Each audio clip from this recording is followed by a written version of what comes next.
დღევანდელი საუბრის თემა არის გენოციდის საკითხი. ყურანი იყო мотиваცია, მაგრამ და აქ რუსეთის გარეშე საუბარი არ გამოვა.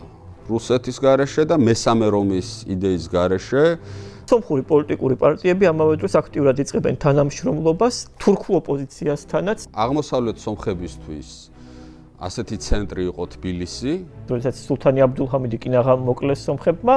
ბევრი სტერეოტიპი არსებობს იმის თაობაზე, რომ აი სომხები არიან ვაჭრები, მრეწველები, ხელოსნები. ეს 1.5 მილიონი ციფრი ამ ცოცხლად გადარჩენილების გამოკლებით მიღებული სავარაუდო რიცხვია. პირველად ისტორიაში რუსეთი იწყებს ბრძოლას ეჩმიაძიში პრორუსი კათალიკოსის დასასმელად. კომპრომისული ვარიანტის მონახვა შეიძლება.